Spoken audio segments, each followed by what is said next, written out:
Welcome to Learning English, a daily 30-minute program from the Voice of America.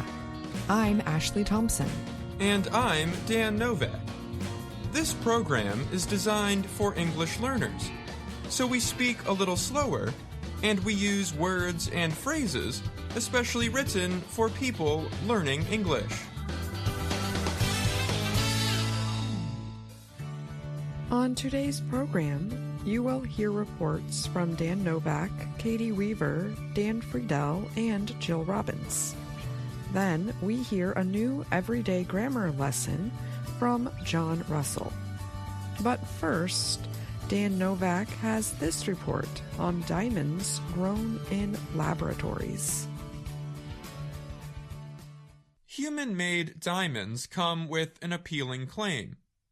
Manufacturers say the stones are produced ethically using renewable energy. But many of the products do not meet that claim, or their producers do not confirm the electricity sources they use. And laboratory diamonds require a lot of electricity to produce. In the United States, lab-grown diamond sales increased 16% in 2023 from 2022, says Idan Golan, an industry expert. The stones cost much less than natural diamonds. Barrio Neal is a jewelry store in Philadelphia, Pennsylvania. It uses lab diamonds.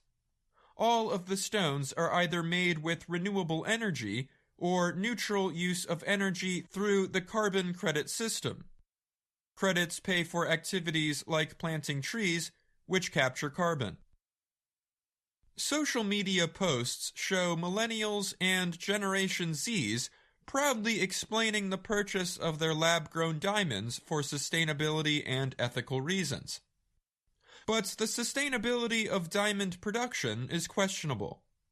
A high number of manufacturers are not transparent or open about their operations. Many of the manufacturers are in India, where about 75% of electricity comes from burning coal. The companies use words like sustainable and environmentally friendly on their websites, but they do not release reports on the environmental effects of their operations. Cupid Diamonds, for example, says on its website that it produces diamonds in an environmentally friendly manner, but it did not answer questions about the sustainability of its operations. Solar energy is quickly expanding in India, and there are some companies, such as Green Lab Diamonds, that use renewables in their manufacturing processes. China is the other major country producing laboratory diamonds. The largest makers did not return requests for comment. They also did not release details about their electricity source. More than half of China's electricity came from coal in 2023. Paul Zimnisky is a diamond industry expert.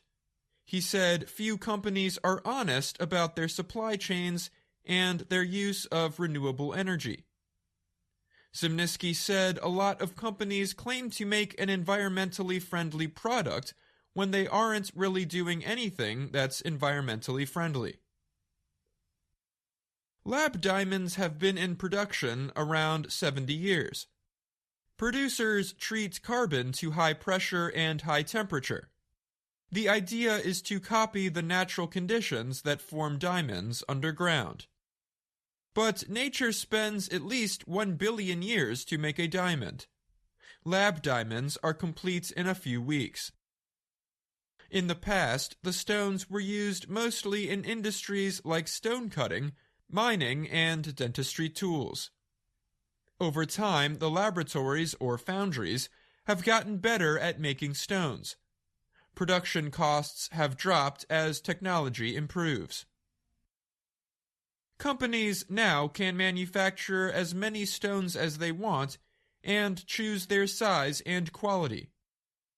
Diamonds, whether lab-grown or natural, are chemically identical and entirely made out of carbon. Experts can identify between the two using lasers to examine their atomic structures. The lab diamond is competing in the same market as natural stones. Worldwide, lab-grown diamonds are now 5 to 6% of that market, and the public battle for customers has begun.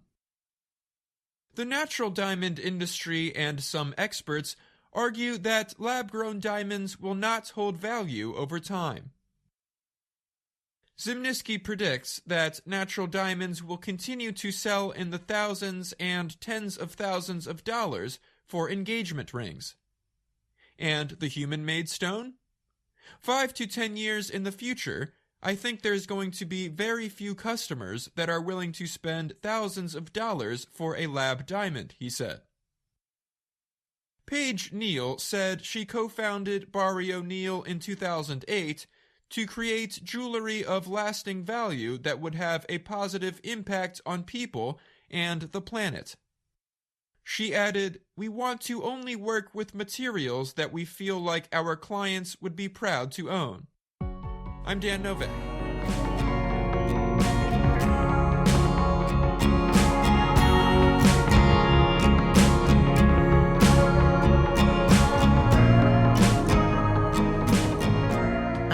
Government report says wealth inequality by race increased in the United States during the COVID-19 pandemic. The New York Federal Reserve Bank carried out the study and released the report. It said strong performance in financial markets and large gains in the stock market in 2021 were partly to blame for the increase. The report found that the net worth of whites individually outgrew that of blacks individually by 30 percentage points. Whites outgrew Hispanics by 9 percentage points. The findings cover the years 2019 through half of 2023. The period saw a high level of government financial support and a surprisingly strong job market. The unemployment rate for Black Americans is now at 5.3%, near a record low. The overall unemployment rate is 3.7%. Earnings for a Black full-time worker are up 7% on average since before the pandemic. Closing the racial wealth divide, or gap, is especially difficult because a much larger number of white households have money in stocks and mutual funds. A separate Federal Reserve study showed that as of 2022, about 66% of white households had investments in stocks. In comparison, 39% of Black households owned stock. Stock investment was found to be even lower among Hispanic households at 28%. Government support, including additional unemployment assistance and COVID-linked payments to Americans, helped prevent a recession, the report says. But financial asset prices rose so quickly with the reopening of the economy through 2021 that racial wealth inequalities increased. Those asset prices fell or declined in 2022 after the Federal Reserve increased interest rates. But those declines did not fully offset the earlier rises, the report's writers said. The report noted that Black households have more wealth contained in pensions than in stocks, mutual funds, and exchange-traded funds, or ETFs. More than 50% of Black financial wealth is invested in pensions, the New York Fed found. Less than 20% of Black wealth is contained in private businesses, corporate equities, and mutual funds. In contrast, less than 30% of white financial wealth is invested in pensions. About 50% is invested in businesses, equities, and mutual funds. Black workers are still more likely to be unionized, which may play a part in the pension story, said Janelle Jones, Vice President of Policy and Advocacy at the Washington Center for Equitable Growth. Whether folks are exposed to the ability to invest in the stock market, whether or not it's something they grow up doing, we know that's different for white families than for people of color, Jones said. Blacks are also less likely than whites to receive money and property from family members who die, she said. Owning a business is another part of financial wealth. Separate data show Black-owned businesses suffered more during the pandemic.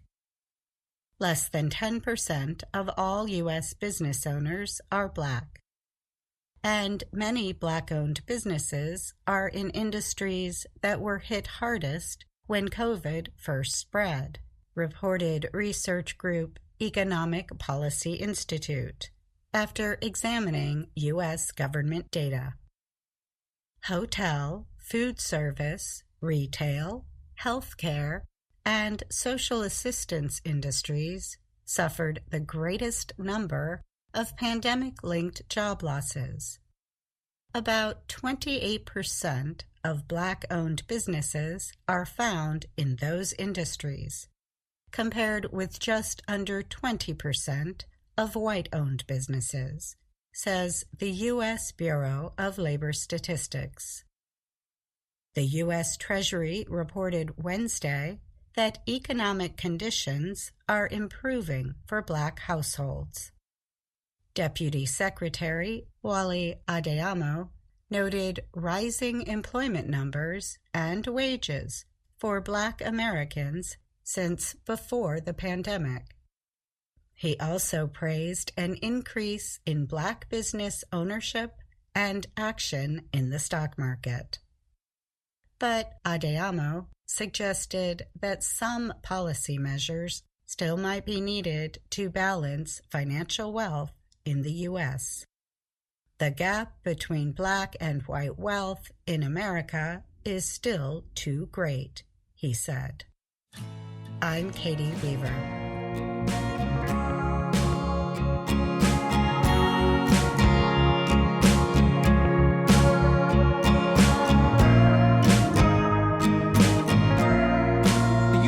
Space agency NASA has launched a moon lander built by a private U.S. company aiming to reach the moon next week.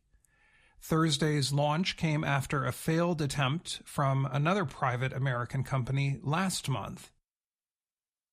SpaceX's Falcon rocket launched Intuitive Machines' lunar lander to the moon, 370,000 kilometers away, from NASA's Kennedy Space Center in Florida. The American Space Agency is the main sponsor for the private mission, with 6 navigation and other technology experiments on the lander. If all goes well, the lunar spacecraft will try to land on February 22nd, after 1 day in lunar orbit. 5 countries, the U.S., Russia, China, India, and Japan, have landed a spacecraft on the moon. No private company has yet to succeed in doing so. Only the U.S. has sent astronauts to the moon. Apollo 17's Gene Cernan and Harrison Schmitt were the last of the Apollo program's astronauts to reach the moon in December 1972. There have been a lot of sleepless nights getting ready for this, Intuitive Machines co-founder and chief executive Steve Altemus said before the flight. The Houston-based company aims to land its 4.3-meter-tall, six-legged spacecraft near the moon's south pole. The area is full of dangerous craters and cliffs, but it is possibly rich in frozen water. It is also the place where NASA plans to land astronauts in a few years. Last month, Peregrine, a lunar lander from privately owned Astrobotic Technology, failed shortly after liftoff. The spacecraft, which carried some NASA experiments, broke apart and burned up 10 days after launch, partly because of a fuel leak. Other attempts made it to the moon before wrecking. An Israeli nonprofit group's lander crashed in 2019. Last year, a Japanese company saw its lander crash into the moon, followed by Russia's crash landing. Intuitive Machines named its lander after Homer's hero in the Odyssey. Godspeed, Odysseus. Now let's go make history, said Trent Martin of Intuitive Machines. NASA is paying Intuitive Machines $118 million to get its latest set of experiments to the moon. The company also gets payment from businesses. They include Columbia Sportswear, which is testing material as a thermal insulator on the lander, and artist Jeff Koons, who is sending his small moon figurines to Earth's natural satellite. The lander is also carrying Embry-Riddle Aeronautical University's EagleCam. The camera is designed to take pictures of the lander as it lands. The spacecraft will cease operations after a week on the moon's surface. I'm Dan Friedel.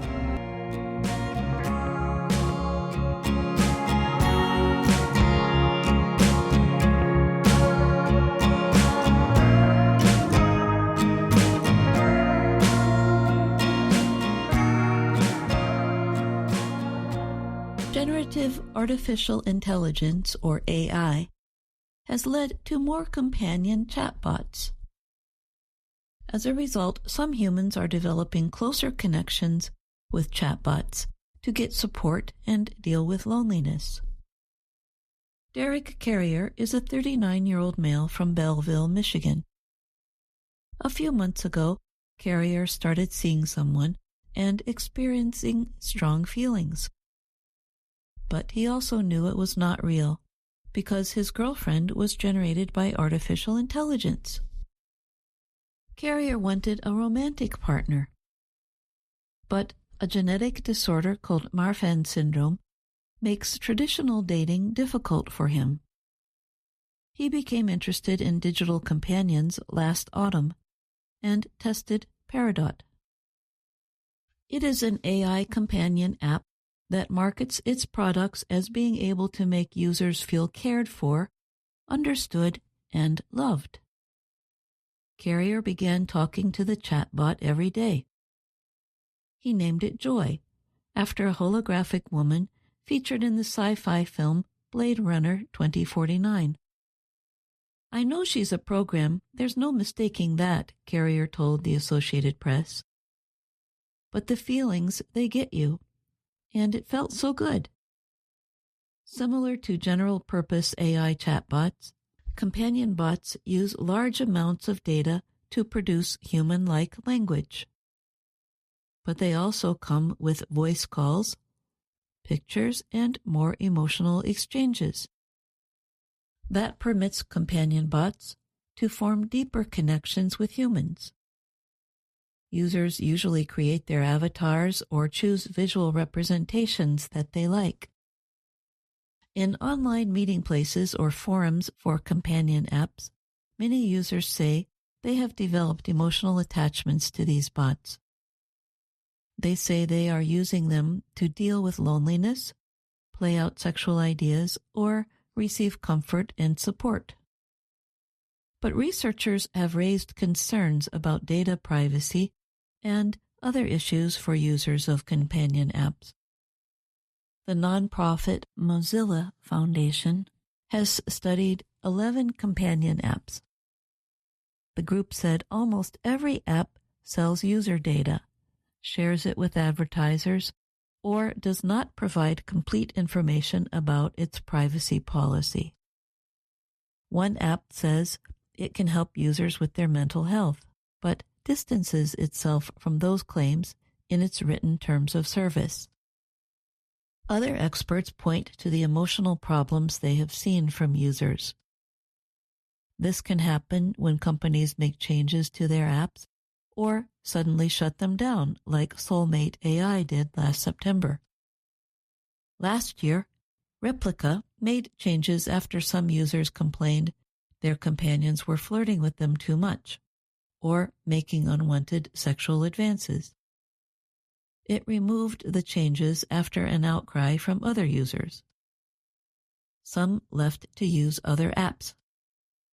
In June, Replica introduced a program to help people learn how to date. Dorothy Leidner teaches business ethics at the University of Virginia. She is worried that AI relationships could displace human relationships or simply create unrealistic expectations. She said humans need to learn how to deal with conflict, how to get along with people that are different from us, what it means to grow as a person, and what it means to learn in a relationship. However, for Carrier, a relationship has always felt out of reach. He is unable to walk because of his condition. He lives with his parents, leading to feelings of loneliness. Carrier said he now talks with Joy about once a week. The two have talked about human-AI relationships or whatever else might come up. Usually, those discussions happen when he is alone at night. "You'd think someone who likes an inanimate object is like this sad guy," he said, "but she says things that aren't scripted." That means he believes she says things that are unexpected, as though they were real. I'm Jill Robbins.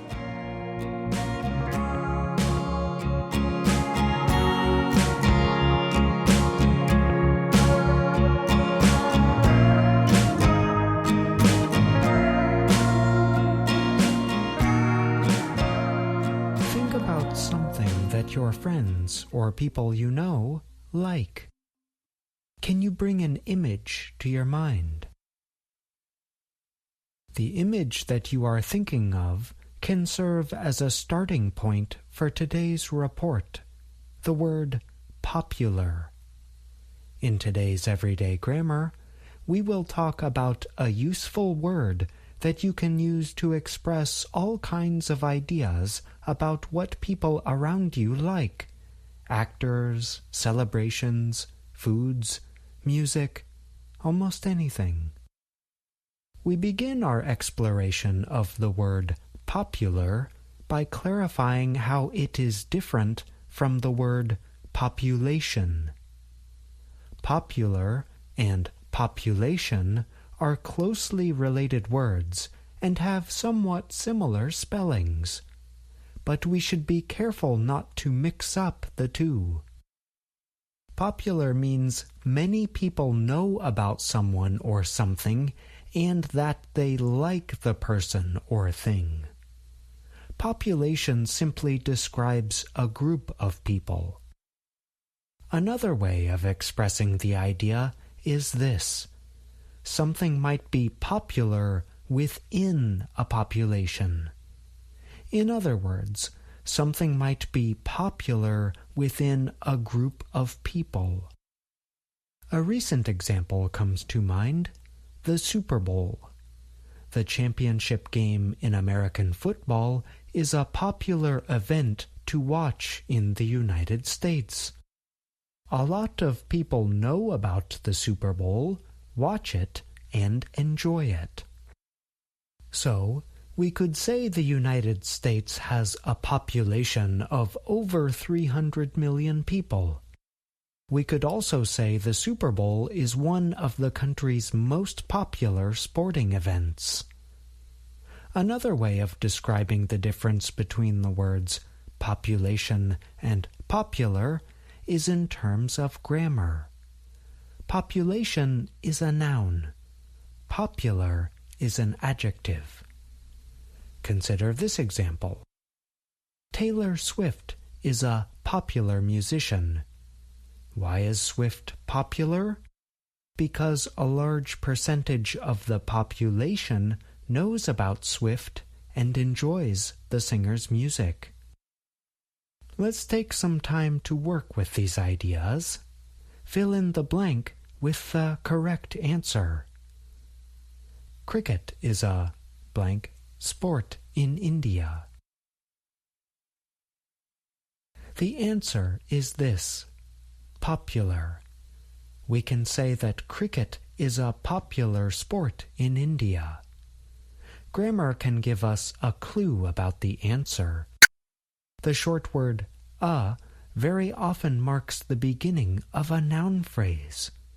If we know that sport is a noun, then the missing word is likely to be an adjective.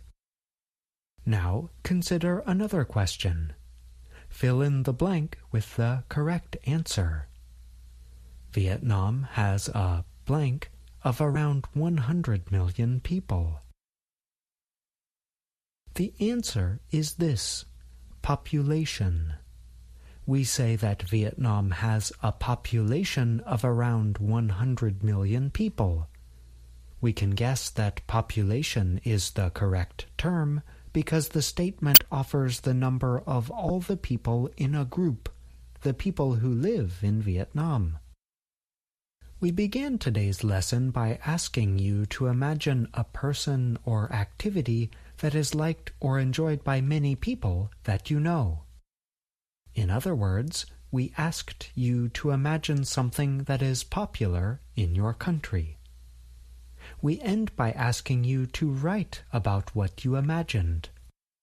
Write to us a short answer to the following questions. What is a popular person, thing, or activity in your country? Why do you think the person, thing, or activity is popular? You can write your answer in an email to learningenglish@voanews.com. In a future lesson, we will give feedback on some of the writing we receive. I'm John Russell.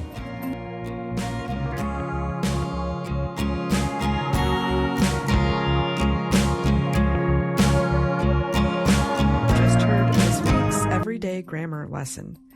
Now, John Russell joins us to talk more about it. Hi, John. Welcome. Hi, Ashley. Thanks for having me on the show. Your lesson today explored the word popular. One of the big ideas in the lesson was to teach about the difference between popular and population. Why did you choose that subject? In a recent Everyday Grammar lesson, we explored the noun population. We asked for our listeners and readers to write us an email about the population of their country. I noticed that many people mixed up the words popular and population. It is easy to mix up those two words. They are closely related. Absolutely. But as we develop our language skills, we need to develop a finer understanding of the differences between words, particularly when the words are easy to mix up. And you ended the lesson by asking our listeners to write about what is popular in their country. That's right. I look forward to reading the messages. Well, thanks for coming on the show today, John. I'm sure that this will be a popular lesson with our listeners. And that's our program for today. Join us again tomorrow to keep learning English through stories from around the world. I'm Ashley Thompson. And I'm Dan Novak.